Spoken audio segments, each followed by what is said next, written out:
आज हम रिव्यू करने लगे हैं चैप्टर 1 को और बुक का नाम है प्रिंसिपल्स ऑफ मैथमेटिकल एनालिसिस। ये वाल्टर वुडन की बुक है। कुछ लोगों ने हो सकता है मेरे लास्ट बैच का रिव्यू लिया हो इस चैप्टर का। मैं ऐसे एक नए सिरे से और नए अंदाज से अब करने जा रहा हूँ। ओके, ये हमारा चैप्टर 1 है, the real and complex number. हमारा फोकस इसमें होगा रियल नंबर सिस्टम पे। ठीक है, ऐसे स्टार्ट लेते हैं। स्टार्ट में कुछ बातें हम करते हैं set of all rational numbers के बारे में, तब हम set of all rational number से set of all real number पे मूव कर जाएंगे। ठीक है। अच्छा, जो बातें आपने याद रखनी है मेरे एमसीक्यूज के लेक्चर के लिए और क्विज वगैरह के लिए, सेट ऑफ रैशनल नंबर क्या होता है। ठीक है, हम स्टार्ट करते हैं उसकी डेफिनेशन से। आप जानते हैं सेट ऑफ इंटीजर्स को। Set of integer is dot dot dot -3 -2 -1 0 1 2 3 up to so. ठीक है, इंटीजर वो नंबर होते हैं जिसका कोई डेसिमल पार्ट नहीं होता। ठीक है, ये मुकम्मल होते हैं।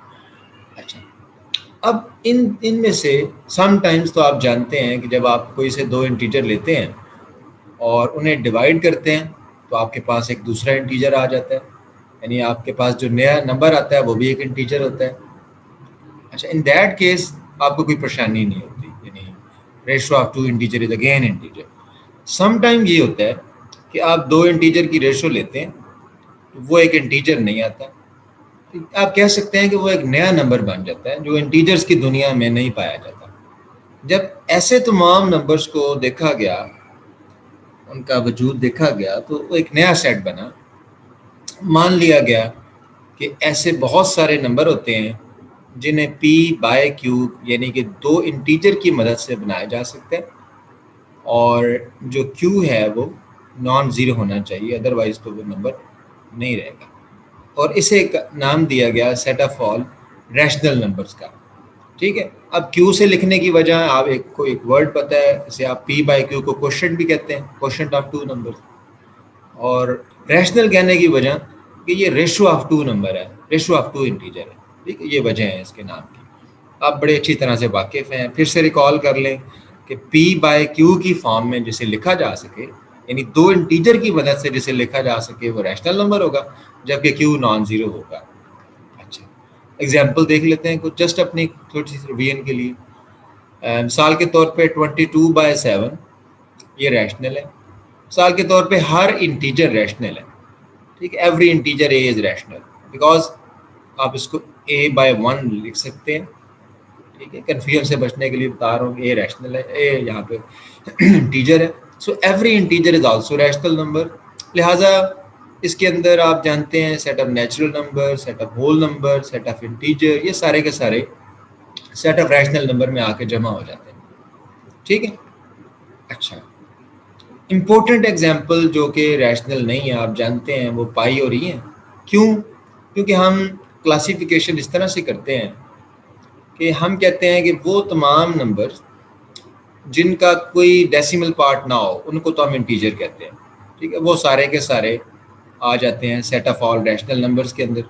वो तमाम डेसिमल नंबर, जब अब डेसिमल की बात कर लेते हैं, जो टर्मिनेटिंग है, यानी डेसिमल तो हैं लेकिन टर्मिनेटिंग है, वो तमाम नंबर भी आ जाते हैं set of all rational numbers के अंदर, यानी all terminating fraction are rational numbers. अब वो तमाम नंबर जो नॉन टर्मिनेटिंग हैं लेकिन रिकरिंग रिपीटिंग है, रिपीट होते हैं, वो सारे के सारे भी सेट ऑफ रैशनल नंबर में आ जाते हैं। ठीक है। अच्छा, ये तीन टाइप्स हैं। अगर डेसिमल में हो नंबर तो वो या तो टर्मिनेटिंग हो या नॉन टर्मिनेटिंग की सूरत में रिकरिंग, यानी एक नंबर या एक ग्रुप नंबर का रिपीट हो रहा हो, तो उसे आप कहते हैं कि ये रैशनल नंबर है। ठीक है। अब बहुत सारी, अब आप देखें ई और पाई ऐसे नंबर हैं, आप इनकी डेसिमल रिप्रेजेंटेशन देखेंगे तो वो ना तो टर्मिनेटिंग है, ठीक है, ना वो रिपीटिंग है, लिहाजा ये दो इरेशनल नंबर हैं। एक छोटी सी कन्फ्यूजन यहाँ मैं आपकी दूर कर देता हूँ। आप कंपेयर कर लें कि 22/7 की जब आप डेसिमल फॉर्म में जाएंगे, आप देखेंगे कि एक ग्रुप है नंबर का जो बार बार रिपीट होगा, यानी ये रिकरिंग है। और जबकि आप पाई की वैल्यू जब देखेंगे तो वो इससे डिफरेंट नजर आएगी। तो याद रखें, ये दोनों इक्वल नहीं है। This is non terminating non recurring, but this is a non terminating but recurring. That's why these are not equal, यानी इक्वल नहीं कह सकते। 22 by, this is the reason that 22 by 7 is rational, because it is the ratio of two integer, also because its decimal representation is non-terminating and recurring. But pi is irrational because we cannot express it into the ratio of two integer, and its decimal representation is non-terminating, non-recurring. ठीक है, ये थोड़ी सी बातें होगी rational numbers के बारे में। ठीक है, अच्छा यहाँ पे एक छोटी सी कन्फ्यूजन है। बाद लोग कहते हैं कि P by Q and Q तो नॉन ज़ीरो है, ठीक है, P एंड Q जो है वो इंटीजर हैं, ये भी ठीक है। एक एक्स्ट्रा कंडीशन कभी कभी हम लगाते हैं कि P Q का जो ग्रेटेस्ट कॉमन डिवाइज़र है वो 1 होना चाहिए। ठीक है, अच्छा अब पहली बात ये कि डेफिनेशन में इसका होना ज़रूरी नहीं है। आपने देखा डेफिनेशन में हमने ये नहीं कहा कि greatest common divisor P Q का 1 हो, बिकॉज अगर आप डेफिनेशन में ये कह देते हैं तो फिर तो कोई आपसे कहेगा कि फिर 4/2 तो फिर रैशनल ही नहीं है, क्योंकि 4/2 तो 4 और 2 तो अपनी लोएस्ट फॉर्म में नहीं है। ठीक है, इनका तो ग्रेटेस्ट कॉमन डिवाइज़र 2 है। ठीक है, तो लिहाजा ये डेफिनेशन का हिस्सा नहीं है, लेकिन ये कंडीशन की अपनी एक इम्पोर्टेंस है। आप बहुत सारी जगह मिसाल के तौर पे आने वाले आगे एग्जांपल्स के अंदर आप इस एक्स्ट्रा कंडीशन का फ़ायदा उठा लेते हैं, और बेसिकली ये यूनिकनेस देती है। मिसाल के तौर पे अब 4/2 है तो ये 2 के इक्वल है, इसे आप 2 भी लिख सकते हैं, इसे आप 6/3 भी लिख सकते हैं, इसे आप 8/4 भी लिख सकते हैं, ये सारे नंबर 2 के बराबर हैं। तो अब ये P/Q वाला एक्सप्रेशन यूनिक ना रहा। अगर आप यूनिकनेस चाहते हैं तो आप ये कंडीशन लगा देंगे कि P और Q अपनी लोएस्ट फॉर्म में है, GCD उनका 1 है। उस सूरत में क्या होगा, उसमें 8/4 की जगह भी 8/4 नहीं आएगा क्योंकि 2 है, ये भी लोएस्ट फॉर्म करेंगे 2 है, ये भी लोएस्ट फॉर्म में जाएंगे 2 है। तो ये एक यूनिकनेस मिल जाएगी आपको रैशनल नंबर की। ये यूनिकनेस बड़े काम की है बहुत सारे रिजल्ट्स और थ्योरम में, अदरवाइज डेफिनेशन में इसकी ज़रूरत नहीं रहती। अच्छा ये बात है। अच्छा आगे कुछ प्रॉपर्टीज़ हैं। मिसाल के तौर पे अगर आपके पास एक रैशनल नंबर है R1 और R2, दो रैशनल नंबर हैं। अब रैशनल नंबर के बारे में आप जानते हैं कि set of all rational number जो है ये फील्ड बनाता है। आगे चल के हम फील्ड की बातें और भी करेंगे, यहाँ जस्ट बताना ये मकसूद है कि set of all rational number under addition abelian group है, यानी रैशनल नंबर के अंदर क्लोजर लॉ का कोई प्रॉब्लम नहीं। ठीक है, इसके अंदर एसोसिएटिव लॉ का कोई प्रॉब्लम नहीं है, इसके अंदर रहते हुए आपके पास कम्यूटेटिव लॉ का कोई प्रॉब्लम नहीं है, एडिटिव इन्वर्स का कोई प्रॉब्लम नहीं, एडिटिव आइडेंटिटी का कोई प्रॉब्लम नहीं, closure law with respect to multiplication का कोई प्रॉब्लम नहीं, डिस्ट्रीब्यूटिव लॉ का कोई प्रॉब्लम नहीं, मल्टीप्लिकेटिव आइडेंटिटी भी है, मल्टीप्लिकेटिव इन्वर्सेस भी है। सो set of all rational number एक फील्ड बनाता है, हमें कोई प्रॉब्लम नहीं है। ठीक है, अच्छा और अगर आपके पास एक फर्ज करें एक रैशनल नंबर आ रहा है, एक आपके पास इर्रेशनल नंबर x है, व्हाट अबाउट देयर सम। हम इसका सम डिस्कस करेंगे कि भाई अगर एक रैशनल है एक इर्रेशनल है, उसका सम क्या होगा, सम ऑफ रैशनल इर्रेशनल नंबर। तो इसे याद रखें, दिस इज नॉट रैशनल। ठीक है, हम कुछ देर के बाद इसे इर्रेशनल कहना शुरू कर देंगे, but at least this is not rational. What about product Rx, R rational है x इर्रेशनल है, इसका प्रोडक्ट जो है ये हो भी सकता है नहीं भी हो सकता है। ठीक है, यहाँ लोग गलती कर जाते हैं, वो कह जाते हैं कि सेट ऑफ रैशनल और इर्रेशनल का प्रोडक्ट हमेशा ही इर्रेशनल है। नो, अगर R 0 हो, रैशनल नंबर जो आप ले रहे हैं वो 0 हो, तो 0 इंटू एक्स तो 0 हो जाएगा, फिर वो रैशनल रहेगा। अगर R नॉन 0 हो, फिर हमेशा R और X का प्रोडक्ट जो है वो इर्रेशनल होगा, रैशनल नहीं होगा। ठीक है, अच्छा इसके अलावा हमारी डिस्कशन में आते हैं कि अगर कोई भी प्राइम नंबर हो, मिसाल के तौर पे 2 है, 3 है, 5 है, 7 है, ठीक है, उसके बाद 7 के बाद 11 है, प्लस 1, कोई भी प्राइम नंबर हो, तो हम लिखते हैं कि square root of a prime number is always irrational number. ठीक है मैं आपको ये बताता चलूँ कि ज़रूरी नहीं कि ये प्राइम ही लें, कोई भी नंबर हो n जो कि परफेक्ट स्क्वायर ना हो, नॉट परफेक्ट स्क्वायर, यानी किसी नंबर का स्क्वायर ना हो, ठीक है, तो उसका स्क्वायर रूट हमेशा इर्रेशनल होता है। This is always irrational number. तो इसका मतलब है कि अगर 6 का भी 6 प्राइम नहीं है, लेकिन उसका जब स्क्वायर रूट लेंगे वो हमेशा इर्रेशनल होगा। ठीक है, तो किसी भी नंबर का जो कि परफेक्ट स्क्वायर ना हो उसे आप कह सकते हैं कि वो इरेशनल होगा, यानी वो रैशनल नहीं होगा। ओके नाउ ये कुछ बातें थी सेट ऑफ रैशनल के बारे में। कुछ बातें मजीद हैं जो आगे कुछ डेफिनेशन करने के बाद हम कर पाएंगे। तो ये एक रिव्यू आप अपना बनाते जाएं रैशनल नंबर्स के बारे में, बातें जितनी आपको मिलती हैं वो इकट्ठी करते जाएं। हम इसकी काउंटेबिलिटी भी डिस्कस करेंगे और बताएंगे कि ये काउंटेबल सेट है। बहरहाल आगे बढ़ते हैं। एग्जाम्पल, अब वाल्टर रूडन की कहानी मैं आपको सुनाने लगा हूँ, जो वाल्टर रूडन हमें जिस अंदाज में लेके चलता है अब हम वो करने जा रहे हैं। Number 1, there is no rational number p such that p square is 2। Walter Rudin basically एक प्रॉब्लम की तरफ इशारा कर रहा है। वो कह रहा है कि जहाँ रियल लाइन में आप स्क्वायर रूट 2 लेते हैं, अगर मैं रैशनल नंबर्स की लाइन पे आऊँ तो इसका मतलब है कि वहाँ एक गैप होगा, क्योंकि ऐसा कोई रैशनल नंबर तो है ही नहीं जिसका स्क्वायर 2 हो। यानी ऐसा कोई नंबर ही नहीं है जो दो इंटीजर की रेशो में आप लिख के दिखा दे और उसका स्क्वायर ले तो 2 आए। आप ट्राई कर लें, ऐसा कोई नंबर नहीं मिलेगा आपको। लिहाजा पहली एग्जांपल दे के वाल्टर रूडन ये बता रहा है हमें कि there are certain gaps in the set of all rational number. ठीक है, लाइक दिस स्क्वायर रूट आप प्रूव कर सकते हैं स्क्वायर रूट 3 यहाँ भी गैप होगा, जहाँ स्क्वायर रूट 5 आएगा वहाँ भी गैप होगा। तो अब आप अगर इमेजिन करें जैसे स्क्वायर रूट 6 वो भी नहीं आएगा इसमें, स्क्वायर रूट 7 वो भी नहीं आएगा।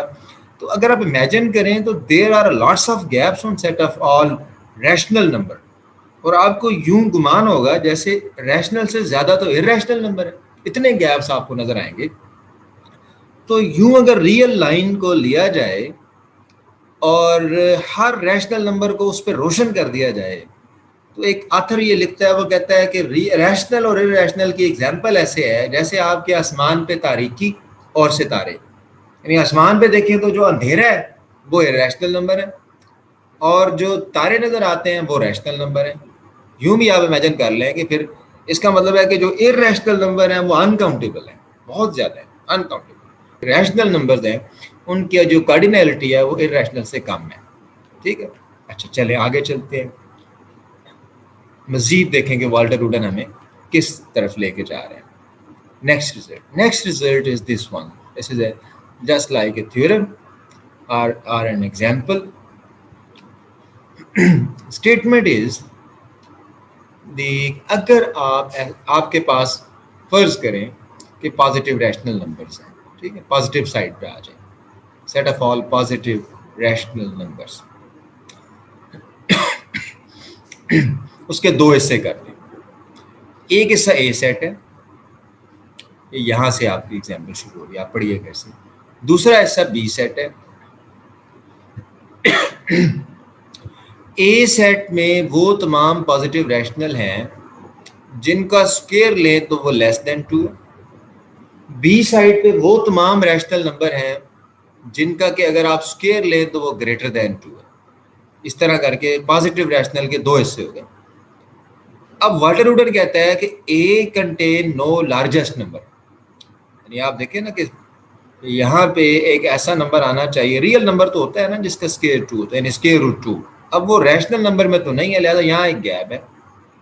अब यहाँ पे क्योंकि गैप है, ठीक है, वो इसमें शामिल नहीं है, तो ए में अगर लार्जेस्ट एलिमेंट है तो वो स्क्वायर रूट 2 से फौरन पहले वाला एलिमेंट है और कोई भी नहीं जानता कि वो कौन सा एलिमेंट है। सो ए कंटेन नो लार्जेस्ट, इस ए का कोई सिरा है ही नहीं, कोई लार्जेस्ट नंबर है ही नहीं। This is very interesting property of rational also of real line, कि अगर आप इंटरवल का एंड पॉइंट उठा ले तो उस पार्ट का कोई सिरा ही नहीं मिलता। 0-1 इंटरवल ले ले, एंड पॉइंट उठा लें और बताएं मुझे 1 से पहले कौन सा रियल नंबर आएगा, तो आपको कोई सिरा ही नहीं मिलेगा, उसका आपको कोई नंबर ही नहीं मिलेगा जो 1 से फौरन पहले आ रहा है। सिमिलरली बी पे चले जाए तो B is set of all positive rational number whose square is greater than 2, greater than 2 यानी just after p square equal to 2, but this has no smallest number। आप बताएं कौन सा नंबर ऐसा है तो फौरन बाद आएगा अंडर रूट 2 के, ऐसा कोई नंबर आपको नहीं मिलेगा। सो मकसद यही है कि इस गैप की वजह से कुछ प्रॉब्लम क्रिएट हो रहे हैं अब जिसे आप कवर नहीं कर पा रहे हैं। तो ये वाल्टर रूडन निशानदेही कर रहा है रैशनल नंबर की कुछ खामियों की तरफ। अब देखते हैं कि उसे हम मज़ीद किस तरह से वो हाईलाइट कर सकता है। ठीक है, यहाँ एक रिमार्क दे रहे कि आपको ये बताना चाह रहा है कि हालांकि हम जानते हैं कि between any two rational number there is another, हर दो रैशनल नंबर के दरमियान एक नया रैशनल नंबर पाया जाता है। मिसाल के तौर पे कोई से दो रैशनल नंबर ले लें आप, आर एस, ठीक है, और फर्ज कर लेते हैं आर लेस एस से, तो R plus S by two is a number between R and S, ये इनके दरमियान होगा। This is also P by Q form, so this is also a rational number, क्योंकि आर रैशनल है, S rational है, तो sum of two rational is rational, और two भी रैशनल है, and quotient of two rational where two is non zero is also rational. तो हर दो रैशनल नंबर के दरमियान एक रैशनल नंबर मौजूद है, और बल्कि अगर आप इसी मैनर से कंटिन्यू करें, इसे एक्स कह दें, और फिर R plus X by two is a number between R and this number X, तो इस तरह करते करते आप इंडक्टिवली आप कह सकते हैं कि there are infinitely many rational number between any two rational numbers. हर दो रैशनल नंबर के दरमियान इन्फिनिटली मैनी रैशनल नंबर्स हैं। ठीक है, अब इसके बावजूद कि हर दो रैशनल नंबर के दरमियान बेतहाशा रैशनल नंबर मौजूद हैं, इसके बावजूद इसके अंदर गैप है। Rational number system has certain gaps in spite of the fact that between any two rational number there is another, or in fact between any two rational number there are infinitely many rational numbers. तो ये मज़ीद निशानदेही हुई gaps की तरफ, और एक problem point out हुआ। अब हम सिस्टमेटिकली हमें वाल्टर रूडन लेके जाएगा उस प्रॉब्लम की तरफ जो पेश खेमा साबित होगा set of all real numbers का। अच्छा, उसके लिए आपको कुछ डेफिनेशन पता होनी चाहिए। सेट क्या होता है, सेट का एलिमेंट क्या होता है, कब सबसेट क्या होता है, इक्वालिटी दो सेट्स के दरमियान कब होती है, all of you know very well. हम आ जाते हैं ऑर्डर्ड सेट की डेफिनेशन पे directly. What is an ordered set? एक सेट है जिसे आप नॉन जीरो लें, जीरो लेंगे तो उसमें कुछ भी नहीं है, उसमें हमने क्या करना है, नॉन जीरो लें इसको, यानी कि नॉन एम्प्टी लें। लेट अस से नॉन एम्प्टी सेट, एक रिलेशन उस पर होना चाहिए, ठीक है, एक अदब उसके अंदर होना चाहिए। किस किस्म का? जो दो खूबियां रखता हो। नंबर वन, इसकी पहली खूबी को हम कहते हैं ट्राइकोटोमी लॉ। क्या है वो ये है कि अगर उस सेट के दो अफराद लिए जाए एक्स और वाई, तो उनके दरमियान इन तीनों में से एक रिश्ता हो, या तो एक्स लेस हो वाई से, ठीक है, या एक्स बराबर हो वाई के, या वाई लेस हो एक्स से। इन तीनों में से कोई एक बात उनके दरमियान हो। Just like set of all real number, आप जानते हैं कि दो रियल नंबर अगर आप लेते हैं एक्स और वाई, या तो एक्स लेस होता है वाई से, या इक्वल होता है, या वाई एक्स से लेस होता है। इसे आप ये भी कह सकते हैं कि हर दो नंबर कंपेरेबल है, ठीक है, इसका कंपैरिजन किया जा सकता है। यही प्रॉपर्टी आपने एक और अंदाज से पढ़ी होगी, total ordered sets, totally ordered set, this is called total order, कि हर दो एलिमेंट के दरमियान ऑर्डर पाया जाता है। नंबर टू, और वो ऑर्डर एक तमीज का मुजाहरा करता है। कैसे? कि भाई एक्स जो है वो अगर छोटा है वाई से, वाई छोटा है जेड से, तो फिर एक्स को बड़े की तमीज़ है, यानी एक्स छोटा है जेड से। ये इस ऑर्डर की ये भी खूबी होनी चाहिए कि बड़े छोटे की उसे तमीज़ हो कि अगर एक्स लेस है वाई से, वाई लेस है जेड से, तो फिर एक्स भी लेस होना चाहिए जेड से, जिसे आप ट्रांजिटिव प्रॉपर्टी भी कहते हैं। ठीक है, लो अब आप यूं कह सकते हैं कि अगर एक नॉन एम्प्टी सेट है जिसपे एक ऑर्डर इस तरह से डिफाइंड है जिसमें ये लॉ पाया जाता है लेस के ट्राइकोटोमी लॉ और ट्रांजिटिव लॉ पाया जाता है, उसे हम ऑर्डर्ड सेट मान लेंगे। और ये बड़ा एक मुतबर्रक किस्म का सेट है हमारे लिए इस चैप्टर में, इसे आपने भूलना नहीं, इसे याद रखते हुए आगे बढ़ें। इसकी example set of all real number है, इसकी example set of all rational number भी है, क्योंकि अगर किसी बड़े सेट में ऑर्डर पाया जाए उसके हर सबसेट में वो ऑर्डर पाया जाता है। ठीक है, लिहाजा आर में भी कोई प्रॉब्लम नहीं ऑर्डर का, और set of all rational number में भी कोई प्रॉब्लम नहीं है ऑर्डर का। अच्छा, अब आगे चलते हैं इस ऑर्डर को लेके ऐसा ऑर्डर सेट क्या होगा?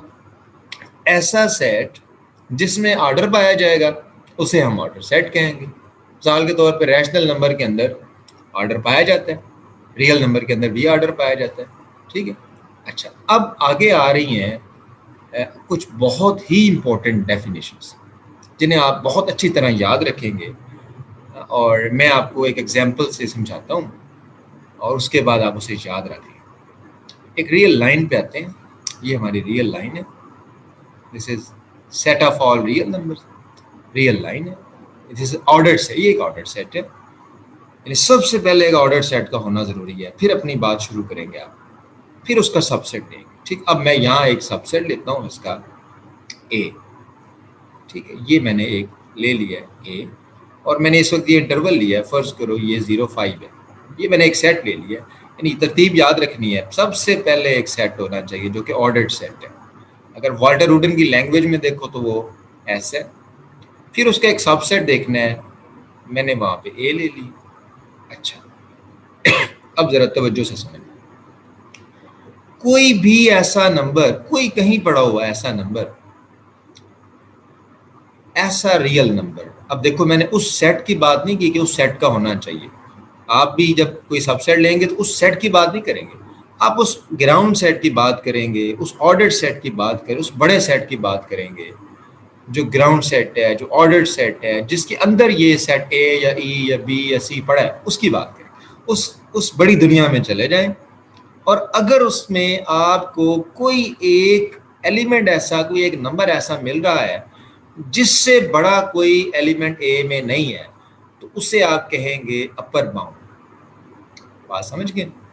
मैथमेटिकल लैंग्वेज में कहेंगे तो आप लिखेंगे कि अल्फा को आप ए का अपर बाउंड तब कहेंगे अगर ए का हर element less equal to alpha हो, फॉर ऑल ए इन ए।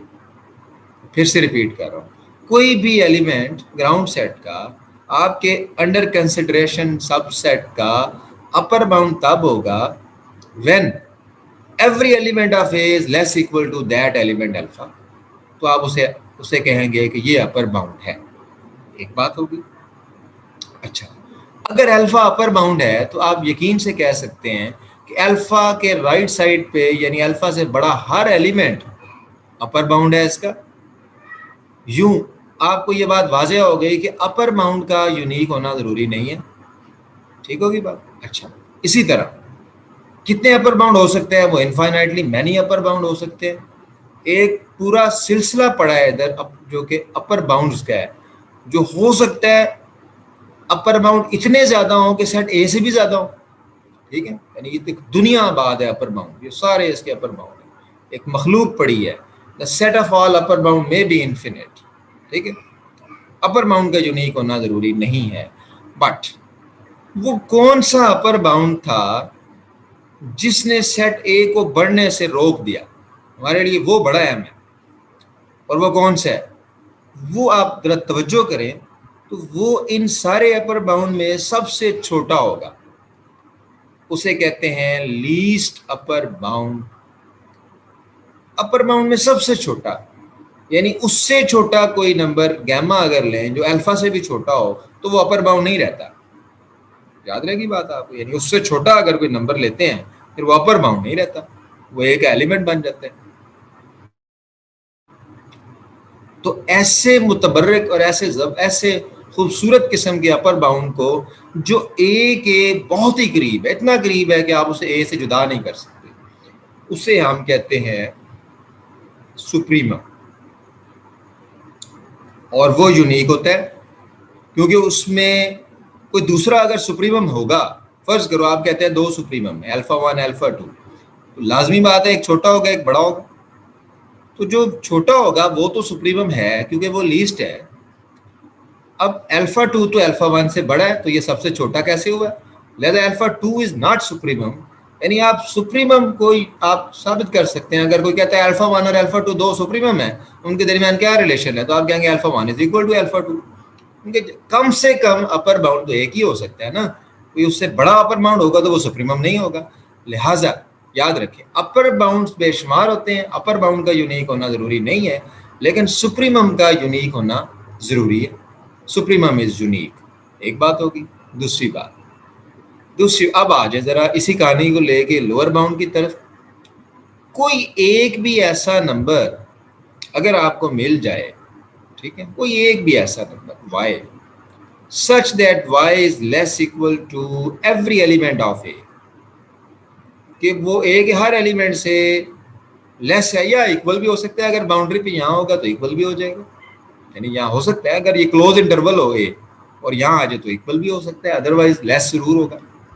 यूं कह सकते हैं ऐसा नंबर, मिसाल के तौर पे -1, ऐसा रियल नंबर कि जिससे छोटा कोई नंबर ए में ना हो, वो लोअर बाउंड कहलाएगा।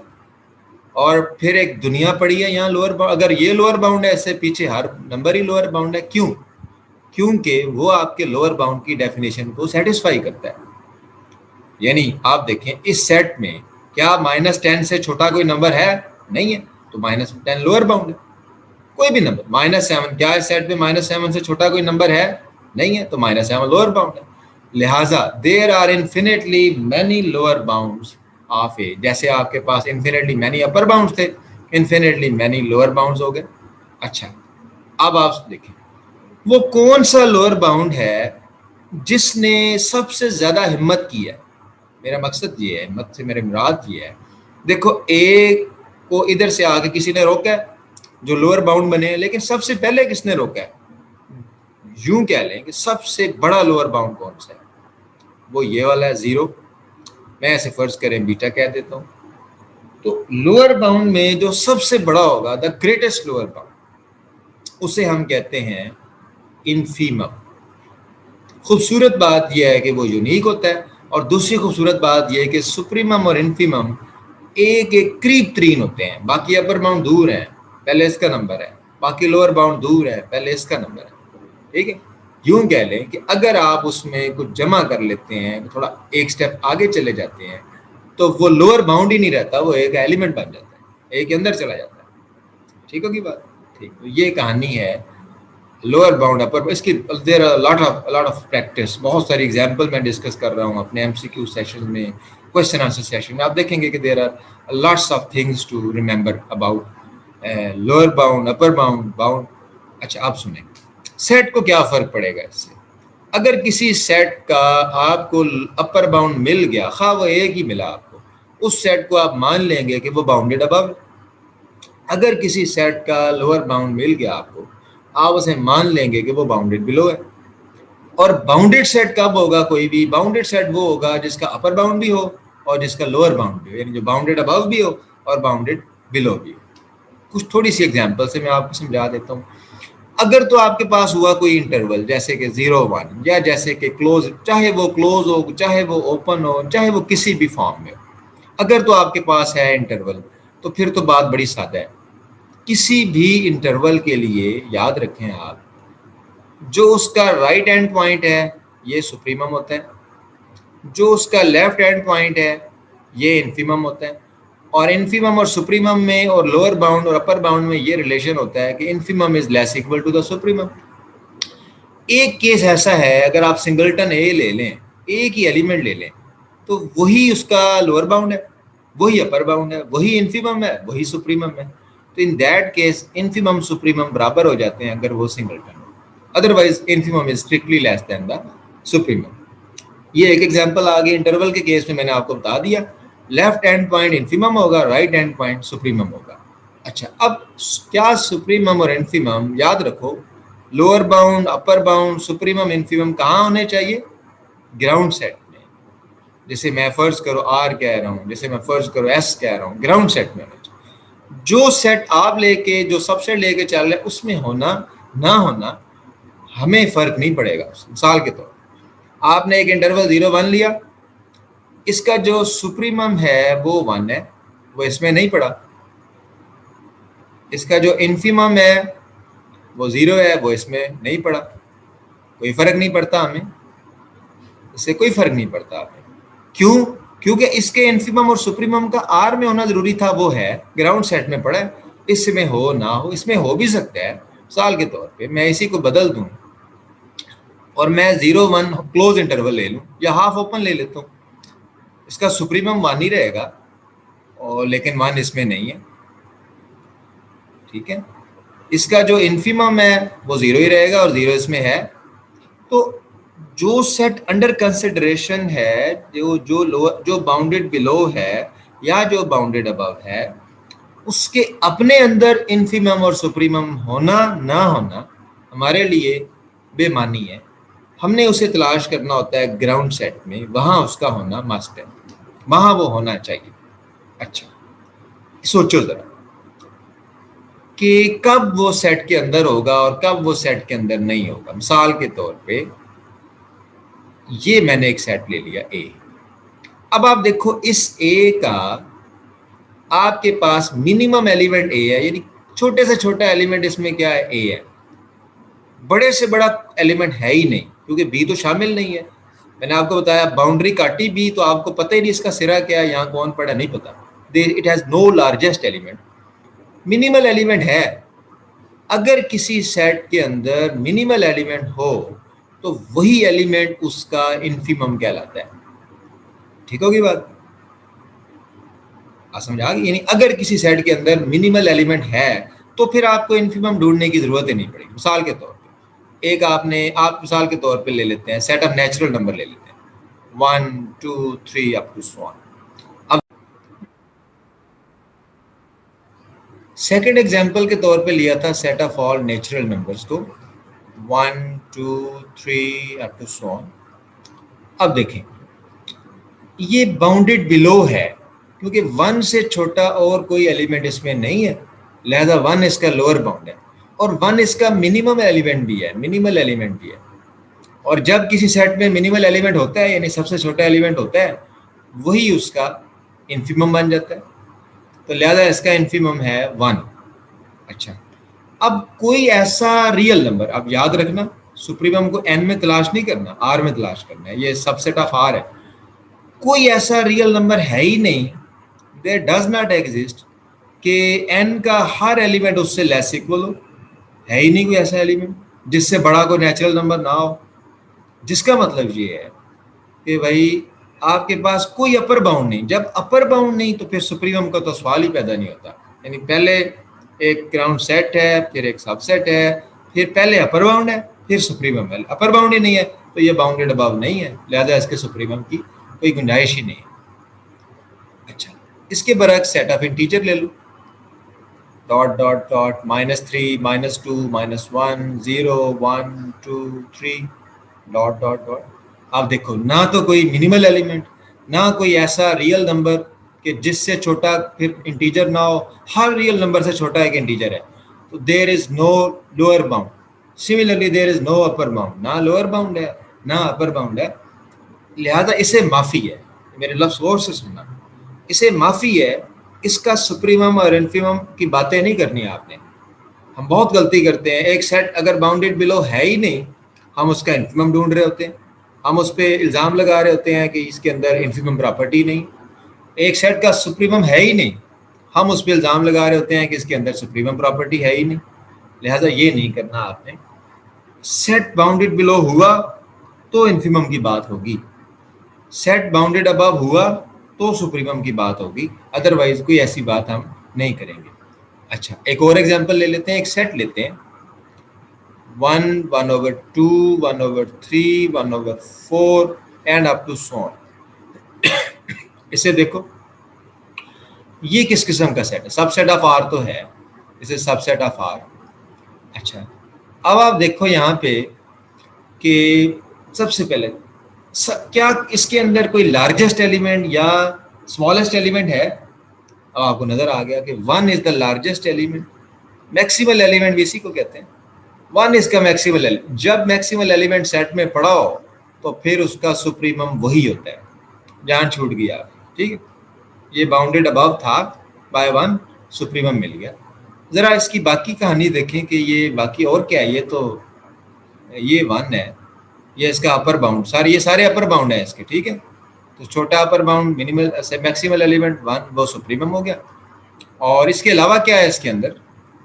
इसके बाकी अगर एलिमेंट बनाए जाएं तो 1/2 है, 1/3 है, 1/4 है and up to so on. अब देखो ये कहाँ जा रहा है, किस तरफ जा रहा है। आप ये 1/n फॉर्म है, आप n को जो मर्जी रख लो, 1 से छोटा होता जाएगा। क्या n की किसी वैल्यू के लिए 0 होगा? नहीं होगा। नेगेटिव तो सवाल ही पैदा नहीं होता। 1 भी पॉजिटिव है, n भी पॉजिटिव है। इसका मतलब ये है कि इसकी ये जरूरत नहीं है कि ये 0 को छुए, यानी 0 होए, ठीक है, 0 होए या 0 से पीछे जाए, इसकी ये जरूरत नहीं है। इसका मतलब ये है कि 0 और उससे पीछे वाली सारा लश्कर जो है, ये सारा लश्कर, ये इसके लोअर बाउंड है, ठीक है। क्योंकि 0 या माइनस वाले 0 से छोटा कोई एलिमेंट इस सेट में नहीं होगा, लिहाजा 0 इसका लोअर बाउंड हो गया। 0 इसमें है नहीं, इसलिए हम ये कहेंगे कि ए का कोई मिनिमम एलिमेंट नहीं है ए का, ठीक है। 0 इज नॉट एलिमेंट ऑफ ए, इसलिए 0 का मिनिमम एलिमेंट कोई नहीं है। 0 इसका लोअर बाउंड है, और ये -1 माइनस सारे इसके लोअर बाउंड में सबसे बड़ा जिसे ये छू रहा है ये सीक्वेंस, ठीक है।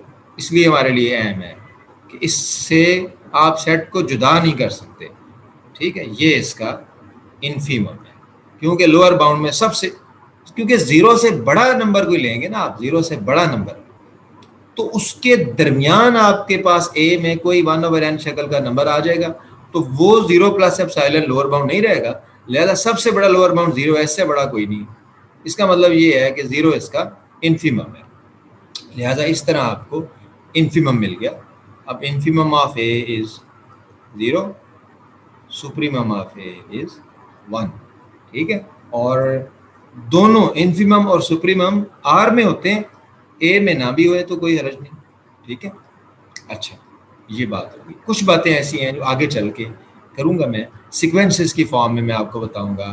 मैं आपको ये बताऊंगा कि अगर तो वो सुप्रीमम ए का एलिमेंट हुआ फिर तो खैर है, अगर वो उसका एलिमेंट ना हुआ तो फिर इस सेट में एक सीक्वेंस ऐसा ज़रूर पाया जाएगा जो उसे कन्वर्ज करेगा। अब 0 इन्फीमम है, 0 इस सेट में नहीं पड़ा, लेकिन इस सेट के अंदर एक पूरा सीक्वेंस है जो 0 को कन्वर्ज कर रहा है। ये निशानी होगी सुप्रीमम की, इन्फीमम की। आए जल्दी से कुछ खूबसूरत बातें करते हैं सुप्रीमम और इन्फीमम के बारे में। नंबर 1, सुप्रीमम या इन्फीमम हमेशा यूनिक होता है, ठीक है, अगर एग्जिस्ट करे। दूसरी बात, इसे ग्राउंड सेट में ढूंढा जाता है, एस कहो वाल्टर रूडन की ज़ुबान में, या आर कहो आर.जी. पाटिल की ज़ुबान में, इसे ग्राउंड सेट में देखा जाता है। ये यूनिक होता है, या तो ये उस सेट के अंदर होता है, अगर उसके अंदर हो सुप्रीमम तो वो मैक्सिमम एलिमेंट होता है उसका, इन्फीमम हो उसके अंदर तो वो उसका मिनिमम एलिमेंट होता है। ये बात होगी। अच्छा, अगर वो मैक्सिमम या मिनिमम में से कोई भी ना हो तो फिर उस सेट के अंदर एक सीक्वेंस पाया जाता है जो उसे कन्वर्ज कर रहा होता है, फिर ये निशानी है उसकी। ये बात होगी। एंड पॉइंट, अगर कोई इंटरवल हो तो वो उसके एंड पॉइंट होते हैं, चाहे ओपन हो चाहे क्लोज हो चाहे जैसा भी हो। आगे चलते हैं। अगर ए सबसेट है बी का तो इनके सुप्रीमम और इन्फीमम का क्या रिलेशन होगा? ये लो, ये फर्ज करो बड़ा सेट है बी, बी का इन्फीमम फर्ज करो ये है, ये बी का इन्फीमम है, ठीक है। अच्छा, अब बी के अंदर ए पड़ा है, ए का अपना इन्फीमम भी कोई होगा, लेकिन ये जो इन्फीमम है ये वाला, ये इस पूरे बी का है जिसमें ए भी है। लिहाजा ए की क्या जरूरत है कि ए में इससे बड़ा कोई एलिमेंट हो, सॉरी कि ए में इससे छोटा कोई एलिमेंट हो, क्योंकि ये इन्फीमम है, इस पूरे इलाके का इन्फीमम है, इस पूरे इलाके का सबसे छोटा एलिमेंट है। लिहाजा ए में इससे छोटा तो कोई नहीं होगा, लिहाजा ए का जो अपना इन्फीमम होगा, द इन्फीमम ऑफ ए, वो इससे छोटा तो हो नहीं सकता क्योंकि इस पूरे इलाके का इन्फीमम ये है। लिहाजा इन्फीमम ऑफ ए उससे बड़ा हो सकता है, या अगर वही पॉइंट ए में आ गया तो उसके बराबर हो सकता है। याद रखें, ए सबसेट है बी का, तो infimum of A is greater equal to the infimum of B. इसे हम बहुत यूज करेंगे। अच्छा, व्हाट अबाउट सुप्रीमम? दोबारा से आ जाओ सुप्रीमम के लिए। ये है आपका सेट बी, फर्ज करो ये बी का सुप्रीमम है, तो ये जो सुप्रीमम है ये सबसे बड़ा एलिमेंट है, ठीक है। अच्छा, हो सकता है ये बी में ना हो, आर में हो, मैं जस्ट एग्जांपल देने के लिए कह रहा हूं। अब आप ले रहे हैं ए, ठीक है, ए उसके अंदर पड़ा है, तो ए की क्या जरूरत है कि ए के अंदर कोई पॉइंट उससे बड़ा हो जाए जबकि वो सुप्रीमम है। तो इसका मतलब कि अगर ए सबसेट है बी का, तो जो बी का सुप्रीमम है वो ए के सुप्रीमम से बड़ा होगा, क्योंकि बी ओवरऑल सेट है, इसका सुप्रीमम ए उसके अंदर पड़ा है, ए के अंदर उसको एलिमेंट उससे बड़ा तो हो नहीं सकता। तो सुप्रीमम ऑफ ए ने अदब करना है सुप्रीमम ऑफ बी का। Supremum of A is less equal to the supremum of B, because supremum of B is the overall supremum, जिससे बड़ा कुछ नहीं हो सकता फिर। So supremum of A in this case is less than equal to supremum of B. अच्छा, कुछ बातें बड़ी स्ट्रेट फॉरवर्ड हैं, जैसे मिसाल के तौर पे supremum of A plus A, this is equal to A plus supremum of A. आपको मेरी बातें सारी याद आएंगी जब मैं आपको एमसीक्यूज पे ले जाऊंगा, तवज्जो से सुने। Infimum of straightforward is infimum of A. और कुछ स्ट्रेट फॉरवर्ड चीज़ें हैं, जैसे मिसाल के तौर पे supremum of A plus B, supremum of A plus supremum of B, same for minus, ठीक है। अच्छा, उसके बाद प्रोडक्ट पे आ जाए। Supremum of A multiply a number A, और अंडरस्टूड है कि ये बाउंडेड है, तब तभी सुप्रीमम की बात कर रहा हूँ ना, बाउंडेड अबव है, is equal to A supremum of A अगर ए पॉजिटिव हुआ। अब एमसीक्यूज के लिए याद रखो, बड़ी तवज्जो से सुन लो कि सुप्रीमम ऑफ ए अगर ए नेगेटिव हुआ तो वो सुप्रीमम को खा जाएगा, उसे वो इन्फीमम बना देगा, ऐसे करके। सेम इज द केस, अगर यहाँ लिखोगे इन्फीमम और ए पॉजिटिव हुआ तो नहीं छेड़ेगा उसे, इन्फीमम के साथ अगर ए नेगेटिव आ गया तो वो उसको सुप्रीमम में बदल देगा, ठीक है। अच्छा, इसी तरह एक बड़ा ज़बरदस्त रिजल्ट है कि इन्फीमम ऑफ ए और supremum of A, this is equal to minus supremum of minus A. यानी अगर किसी एमसीक्यूज में आपको ए के बजाय माइनस ए मिल जाए तो फिर आपने इस माइनस को ज़रूर ढूंढना है, इसे नहीं भूलना, इसे नहीं खामोश करना। तो ये कुछ बातें थी supremum, infimum, upper bound, lower bound के बारे में। There are lots of example to do, जिनसे आपकी इसकी प्रैक्टिस करना अभी बाकी है। आखिरी बात करके मैं इस लेक्चर को ख़त्म कर रहा हूँ। वो बात बड़ी दुखी किस्म की बात है, ठीक है, उससे लेके हम अपनी सारी कहानी को ख़त्म करने जा रहे हैं। वो बात क्या है? वो बात ये है, हेलो सुने बात क्या है उससे आपको रैशनल नंबर के दुख सारे नज़र आएंगे। वो बात ये है, बड़ी नेचुरल सी एक फीलिंग है, एक बड़ी नेचुरल सी डिमांड है, और वो ये है, और मैं आर में रियल नंबर में रहते हुए ये बात करने लगा हूँ आपको समझाने के लिए, कि अगर आर एक set of R real number है, या आप कोई भी ऑर्डर सेट ले लें, और उसके अंदर एक सेट ए है जो कि बाउंडेड अबव है, बेशक बाउंडेड बिलो ना हो, कोई बात नहीं, बाउंडेड अबव है। बाउंडेड अबव का मतलब है कि उसके सुप्रीमम मिल गया आपको, कोई एक सुप्रीमम मिल गया आपको, ये वाला मिल गया, फर्स्ट को अल्फा, आपको सुप्रीमम मिल गया। दोबारा सुन ले, एक ऑर्डर सेट है, उसके अंदर एक सेट पड़ा है जो कि बाउंडेड अबव है, ठीक होगी बात। अब आपकी एक नेचुरल फीलिंग आएगी, एक डिमांड आएगी कि अगर कोई भी सेट बाउंडेड अबव है तो उसका सुप्रीमम होना चाहिए उसी सेट आर में। इसे कहते हैं सुप्रीमम प्रॉपर्टी, ठीक है। इसे ही बाद में चल के कहते हैं कंप्लीटनेस प्रॉपर्टी। दोबारा सुन लें, कंप्लीटनेस प्रॉपर्टी क्या है, अब जनरल फॉर्म में सुने। अगर ऐसे एक ऑर्डर सेट है, ए उसका सबसेट है, इस तरह से कि ए बाउंडेड अबव है, अल्फा अपर बाउंड है, अल्फा है ज़रूर अपर बाउंड एस में पड़ा होता है, तो फिर ज़रूर उसका सुप्रीमम एग्जिस्ट करना चाहिए एस में। इसे कहते हैं सुप्रीमम प्रॉपर्टी। फिर सुन लें, अगर कोई नॉन एम्प्टी सेट है, ऑर्डर्ड है, उसका कोई सबसेट ऐसा है जो बाउंडेड अबव है, यानी कि एक, उसका हर वो सबसेट जो कि बाउंडेड अबव है उसका सुप्रीमम मिलना चाहिए, ये सुप्रीमम प्रॉपर्टी। अब अगर कभी ऐसा हुआ कि किसी सेट में ये प्रॉपर्टी है, उसे हम कहेंगे वो सेट कंप्लीट है, और अगर ऐसा हुआ कोई सेट जिसमें ये प्रॉपर्टी नहीं है, उसे हम कहेंगे ये इनकम्प्लीट सेट है। अब आप दुख भरी कहानी सुनो set of all rational number के बारे में।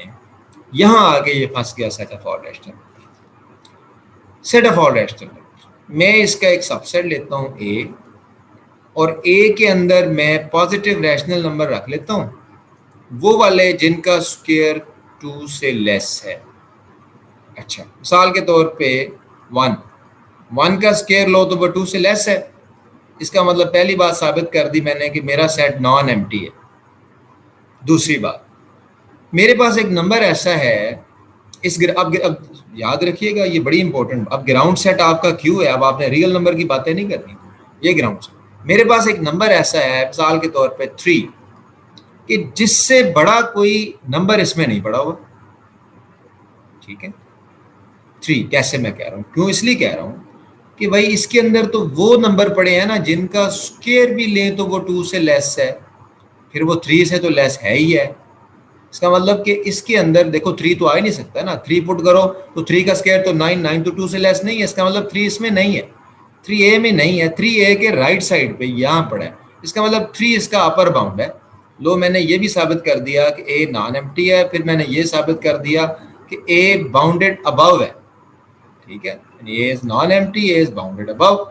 अब एक कुदरती फीलिंग शुरू हो गई, एक सवाल पैदा हो गया कि चलो ठीक है, अगर ये बाउंडेड अबव है जिसका मतलब है कि इसके बहुत सारे अपर बाउंड मिल जाएंगे, ठीक है, सही होगी बात। इसका सुप्रीमम क्या होगा, ये सवाल पैदा होता है। आप जरा इसको इंटरवल में कन्वर्ट करके देखें रैशनल नंबर के, तो आप देखेंगे कि पी स्क्वायर लेस देन 2 का मतलब है कि P is less than square root 2। अब क्योंकि पॉजिटिव नंबर है इसलिए मैं नेगेटिव स्क्वायर रूट 2 की बात ही नहीं कर रहा। पॉजिटिव का मतलब है कि पी इज ग्रेटर देन 0 और लेस देन स्क्वायर रूट 2। तो आपकी एक फीलिंग आएगी कि भाई रैशनल नंबर का ये वाला इंटरवल जो है ना, ये वाला इंटरवल, ये असल में आपका ए सेट है। ठीक है, अच्छा, अब अगर ये है तो इसका सुप्रीमम क्या होगा। आप यहां से भी गैस कर सकते हैं, आप यहां से भी गैस कर सकते हैं, आप यहां से भी गैस कर सकते हैं। इसका सुप्रीमम क्या होगा। आप तो हैं set of all rational number में, आप तो इसका नाम ही नहीं ले सकते, तो ये आपके पास नहीं होगा। जो इसका सुप्रीमम होना चाहिए था वो नहीं मिलेगा आपको, क्योंकि वो रैशनल नंबर ही नहीं। लिहाजा set of all rational number के अंदर रहते हुए आपको एक ऐसा सेट मिल गया जो कि नॉन एम्प्टी था, बाउंडेड अबाउ था, पर उसका कोई सुप्रीमम ही नहीं मिलता इस सेट में। लिहाजा set of all rational number के अंदर कंप्लीटनेस प्रॉपर्टी नहीं पाई जाती। मैं अगर इसे बदल दूं set of all real number से और कहूं कि हमारा ground set set of all real number है, तो आप जल्दी से कह देंगे ठीक है, अब इसका सुप्रीमम मिल गया और वो √2 एक रियल नंबर है। अब दोनों में फर्क देख लिया आपने। Set of all rational number के अंदर रहते हुए आपको ऐसी एग्जांपल मिल गई कि जो सेट बाउंडेड अबव है लेकिन उसका सुप्रीमम नहीं है, जबकि set of all real number के अंदर जब आए तो उसका सुप्रीमम मिल गया। ये फर्क है set of all rational number में और set of all real number में। इसे यूं मैं बयान करूंगा कि set of all rational number जो है वो इनकम्प्लीट है इस एग्जाम्पल के मिलने के बाद, क्योंकि इसके अंदर सुप्रीमम प्रॉपर्टी नहीं है। और set of all real number जो है ये कंप्लीट है क्योंकि इसके अंदर सुप्रीमम प्रॉपर्टी है। आर के अंदर जब भी कोई बाउंडेड अबव सेट हुआ तो आंखें बंद करके आप कह सकते हैं सुप्रीमम है, और जब भी बाउंडेड बिलो सेट हुआ आंखें बंद करके आप कह सकते हैं कि इन्फिमम है। जो आप गलती करते हैं वो मैं आपको बता देता हूँ। ये सेट बाउंडेड अबव है, अब इसका जो सुप्रीमम है वो 1R में होना चाहिए, इसमें भले ही क्यों ना हो। ठीक है, ये परेशानी नहीं लेने की, इसके अपने अंदर तो नहीं है ना भाई, इसके अंदर तो ढूंढना ही नहीं है आपने। सुप्रीमम और इन्फिमम आपने ग्राउंड सेट में देखना है। तो 1 इसका सुप्रीमम है, 0 इसका इन्फिमम है। अब बात समझ आ गई आपको। इसी तरह आप इन्फिमम प्रॉपर्टी को भी बता सकते हैं। इन्फिमम प्रॉपर्टी क्या होगी, इन्फिमम प्रॉपर्टी ये होगी कि अगर एस कोई ऑर्डर्ड सेट है, बी एक उसका नॉन एम्प्टी सबसेट है इस तरह का कि बी बाउंडेड बिलो है, यानी बी का लोअर बाउंड मिल गया आपको कोई एक, तो अगर कोई नॉन एम्प्टी सबसेट हो एस का जो कि बाउंडेड बिलो हो, तो फिर आपको उसका इन्फिमम जरूर एग्जिस्ट करेगा, और ये इन्फिमम प्रॉपर्टी है, और ये प्रॉपर्टी भी क्यू में नहीं है। एग्जांपल यहां दी हुई है। आखिरी बात करके मैं खत्म कर रहा हूं। अगर किसी सेट में सुप्रीमम प्रॉपर्टी हो तो उसमें इन्फिमम प्रॉपर्टी जरूर होती है। ठीक है, और अगर किसी सेट में इन्फिमम प्रॉपर्टी हो उसमें सुप्रीमम प्रॉपर्टी जरूर होती है। इसे प्रूव करते ही मैं अपना लेक्चर खत्म करूंगा। इसका प्रूफ देख लें। फर्ज करें किसी सेट में सुप्रीमम प्रॉपर्टी है, ठीक है, तो उसका क्या मतलब होगा? उसका मतलब ये होगा कि जब भी कोई बाउंडेड अबव सेट होगा ना, तो उसका सुप्रीमम मिल जाएगा, परेशान नहीं होना। अच्छा, अब हम प्रूव करते हैं कि सपोज करते हैं सुप्रीमम प्रॉपर्टी है, प्रूव कर देंगे कि इसके अंदर इन्फीमम प्रॉपर्टी भी है। अच्छा, अब देखें कैसे प्रूव करेंगे। इन्फीमम प्रॉपर्टी प्रूव करने के लिए क्या करना पड़ेगा आपको? इन्फीमम का तो सवाल ही तब पैदा होता है ना जब कोई बाउंडेड बिलो सेट होगा। तो हम ले लेते हैं, तो हमने एक सेट ले लिया है ये वाला जो कि बाउंडेड बिलो है और ये इसका लोअर बाउंड है, तो फिर ये वाले सारे के सारे नंबर इसके लोअर बाउंड बन गए, ये वाले सारे, ठीक हो गया। यानी क्वेश्चन ये है कि आपने एक बाउंडेड बिलो सेट लिया, अगर साबित कर दो कि इसका इन्फीमम इसमें है, तो साबित हो जाएगा कि भाई जिसके अंदर सुप्रीमम प्रॉपर्टी हो उसके अंदर इन्फीमम प्रॉपर्टी भी होती है। अच्छा, ये सेट बाउंडेड बिलो है, ये सारे इसके लोअर बाउंड है, इसे छोड़ दो, इस पे आ जाओ। ये क्या है? ये लोअर बाउंड है। अच्छा, ये जो लोअर बाउंड का सेट है, ये तो बी तो इसका अपर बाउंड बन गया ना, ये वाला, ये बी का एलिमेंट है, ये इसका अपर बाउंड है, क्योंकि इसमें बी इससे बड़ा कोई एलिमेंट नहीं है, लिहाजा कहानी शुरू बी से हुई और लोअर बाउंड पे आ गई। अच्छा, अब आपने मान लिया कि लोअर बाउंड का जो सेट है ये बाउंडेड अबव है और बी के सारे एलिमेंट इसके अपर बाउंड है। लो, आप तो कह चुके थे कि भाई सेट में सुप्रीमम प्रॉपर्टी है। सुप्रीमम प्रॉपर्टी ये कहती है कि अगर कोई बाउंडेड अबव सेट हुआ तो उसका फिर सुप्रीमम जरूर होगा, लिहाजा ये जो बाउंडेड अबव सेट है लोअर बाउंड्स का, इसका सुप्रीमम अल्फा है। खत्म होगी बात। अब यहाँ आगे देखो जरा, जो आपने सेट लिया था बाउंडेड बिलो सेट बी, यही अल्फा जो एल का सुप्रीमम है ये उसका इन्फीमम है, क्योंकि ये उसके लोअर बाउंड में से सबसे बड़ा है। लिहाजा अगर किसी सेट में सुप्रीमम प्रॉपर्टी हो तो उसके अंदर इन्फीमम प्रॉपर्टी जरूर होती है। खत्म होगी बात यहाँ पे कि सुप्रीमम प्रॉपर्टी क्या होती है। कोई भी non empty bounded above set हुआ उसका सुप्रीमम ग्राउंड सेट में होना चाहिए, ये सुप्रीमम प्रॉपर्टी है। कोई भी नॉन एम्प्टी सब सेट बाउंडेड बिलो हुआ उसका इन्फीमम ग्राउंड सेट में होना चाहिए, ये इन्फीमम प्रॉपर्टी है।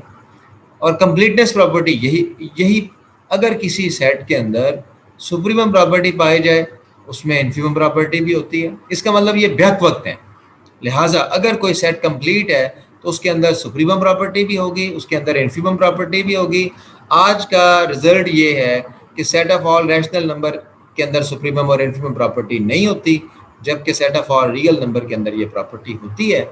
यही वजह है कि हम रैशनल नंबर से रियल नंबर पे पहुंचे, और वो जो गैप्स थे, वो जो सुप्रीमम और इन्फीमम नहीं मिलते थे, वो किसने कवर किए? वो set of all irrational number में किए। अब हम पढ़ने जा रहे हैं फील्ड प्रॉपर्टीज, ठीक है। बेसिकली ये सेक्शन अब स्टार्ट हो रहा है अलजेब्राइक प्रॉपर्टीज का। अलजेब्राइक प्रॉपर्टीज में जब आप बात करेंगे तो आपके सामने अलजेब्राइक ऑपरेशन आ जाएंगे, जैसे कि एडिशन है, मल्टीप्लिकेशन है, सब्ट्रैक्शन है, डिवीजन है। और इनमें से जब आप बात करते हैं तो आप जानते हैं कि एडिशन और मल्टीप्लिकेशन में बाद ऐसी प्रॉपर्टीज हैं जो सब्ट्रैक्शन और डिवीजन में नहीं है, लिहाजा ये ज़्यादा अहमियत के हामिल है। Just recall some definitions from algebra like group है, रिंग है, ठीक है, फील्ड है, कुछ लीनियर अलजेब्रा के स्ट्रक्चर हैं जैसे कि वेक्टर स्पेसेस हैं, ठीक है, और आगे चल के कुछ मीट्रिक स्पेसेस से मिलते जुलते स्ट्रक्चर हैं, जैसे कि आप जानते हैं कि आप बनाक अलजेब्रा डिफाइन करते हैं, पहले अलजेब्रा डिफाइन करते हैं फिर आप बनाक अलजेब्रा डिफाइन करते हैं, ठीक है, और दूसरे कई स्ट्रक्चर्स हैं जो अलजेब्रा के अंदर भी आप स्टडी करते हैं और फंक्शनल एनालिसिस के अंदर भी आप स्टडी करते हैं, ठीक है। तो बेसिकली अब ये सेक्शन है अलजेब्राइक प्रॉपर्टीज़ का। Recall the definition of field. Field एक बड़ा रिच स्ट्रक्चर है, ये एक सेट है, यानी पहले तो ये एक सेट है, उस सेट पे दो ऑपरेशन डिफाइन होते हैं, एक एडिशन का डिफाइन होना चाहिए, एक मल्टीप्लिकेशन डिफाइन होनी चाहिए, और under these two binary operation उस सेट को कुछ प्रॉपर्टी सेटिस्फाई करना पड़ती हैं। Number 1, axioms for addition. Addition के लिहाज से 5 बातें, 5 खूबियाँ हैं जो उसमें होनी चाहिए। नंबर 1, अगर एक्स और वाई उसके एलिमेंट्स हैं तो फिर x प्लस वाई भी उसका एलिमेंट होना चाहिए। जस्ट लाइक कि अगर x और y दो रियल नंबर हैं तो x प्लस वाई भी एक रियल नंबर है। Number 2, commutative law, x plus Y is equal to Y plus X for all X Y. Number 3, associative law. Number 4, एक ऐसा एलिमेंट होना चाहिए जो किसी भी एलिमेंट में ऐड करें उसमें फ़र्क ना पड़े, वो ज़ीरो है, उसको हम एडिटिव आइडेंटिटी का नाम देंगे। फिर एक ऐसा एलिमेंट होना चाहिए जो हर एलिमेंट को एडिटिव आइडेंटिटी में बदल दे, हर ए के लिए माइनस ए होगा, इसे हम एडिटिव इनवर्स कहेंगे। ठीक, तो ये 5 प्रॉपर्टीज़ हैं जो एडिशन के लिहाज से अगर हों तो आप जानते हैं अगर ये 5 प्रॉपर्टीज़ हों तो उसे हम अंडर एडिशन एबेलियन ग्रुप कहते हैं। ठीक है, जस्ट फॉर रिवीजन रिकॉल कि अगर दो एलिमेंट हों उसका सम भी उसमें हो, जिसे आप क्लोजर लॉ कहते हैं, अगर ये प्रॉपर्टी किसी सेट में हो तो उसे आप क्या कहते हैं? आप उसे कहते हैं ये ग्रुपाइड है।